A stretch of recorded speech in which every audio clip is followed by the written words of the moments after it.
কিছু কিছু প্রচারণা চালানো হয় এমনভাবে যে বিএনপি সংস্কারের বিরোধী। বাংলাদেশের যা কিছু সংস্কার হয়েছে এখন পর্যন্ত বিএনপির হাত দিয়ে হয়েছে। আমি যেটা বলি সবসময় যে নির্বাচন হবেই এবং যে ঘোষণা দেওয়া হয়েছে সেই সময়টাতেই হবে। এই কারণে এর কোনো বিকল্প নেই। আজকে যদি নির্বাচন বন্ধ করা হয় বা নির্বাচন না হয় তাহলে এই জাতি প্রচণ্ড রকমের ক্ষতিগ্রস্ত হবে এবং ফ্যাসিবাদের ফিরে আসার সম্ভাবনা অনেক বাড়বে। আপনারা নিশ্চয়ই লক্ষ্য করছেন যে বিভিন্ন খান থেকে বিভিন্ন সময় অনেকেই চেষ্টা করছে এই ফ্যাসিবাদকে নিয়ে আবার কথা বলার জন্য, এবং বিদেশেও আপনার এটা নিয়ে কাজ হচ্ছে। তাই নির্বাচনটা খুব দ্রুত দরকার, সে কথাগুলো আমরা বারবার বলেছি এবং আমরা মনে করি যে একটা অবাধ সুষ্ঠু নিরপেক্ষ নির্বাচনের মধ্য দিয়েই আমরা আমাদের যে কাঙ্ক্ষিত লক্ষ্য একটা গণতান্ত্রিক রাষ্ট্র ব্যবস্থা, সেই রাষ্ট্র ব্যবস্থায় আমরা যাওয়ার সুযোগ পাব।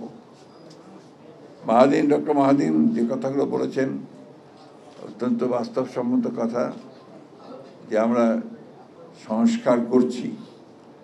সংস্কারের কথা তো প্রথম বিএনপি বলেছে।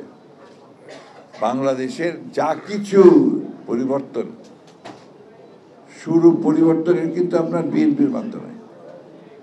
বাংলাদেশের জন্মের শুরুতেই তো আপনার যে মুক্তিযুদ্ধের ঘোষণা শহীদ প্রেসিডেন্ট জিয়া রহমানের কাছ থেকে আসে, যিনি পরে এই বিএনপি প্রতিষ্ঠা করেছিলেন।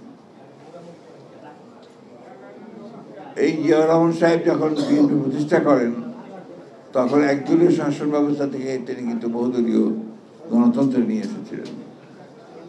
এই জিয়া রহমান সাহেবই মিডিয়া স্বাধীনতা, আপনার জুডিশিয়ারির স্বাধীনতা নিশ্চিত করেছিলেন। এই জিয়া রহমান সাহেবই কিন্তু অর্থনীতিতে মুক্ত বাজার অর্থনীতির প্রবর্তন করেছিলেন এবং যার ফলে আমরা একটা পরিবর্তন অতি দ্রুত দেখতে পেয়েছি। এরপরে আমাদের নেত্রী দেশনেত্রী বেগম খালেদা জিয়া, তিনি প্রেসিডেন্সিয়াল ফর্ম অফ গভর্নমেন্ট থেকে পার্লামেন্টারি ফর্ম গভর্নমেন্টে নিয়ে এসছেন। নারী শিক্ষার একটা বিশাল রকমের রিফর্ম তিনি করেছিলেন, পরিবর্তন তিনি করেছিলেন এবং অর্থনীতিকে তিনি সেই সময় এমন একটা চমৎকার জায়গায় নিয়ে যেতে সক্ষম হয়েছিলেন যেখানে বলা হয়েছিল Bangladesh is an emerging tiger, একটা উদীয়মান বাঘ। এই বিষয়গুলো আমাদের কিন্তু বারবার বলা উচিত এই জন্যে যে এই কথাগুলোকে ঢাকা দিয়ে যাচ্ছে। কিছু কিছু প্রচারণা চালানো হয় এমনভাবে যে বিএনপি সংস্কারের বিরোধী।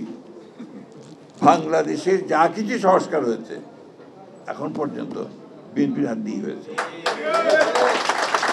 এই বিষয়গুলো আমাদেরকে মাথায় রাখতে হবে।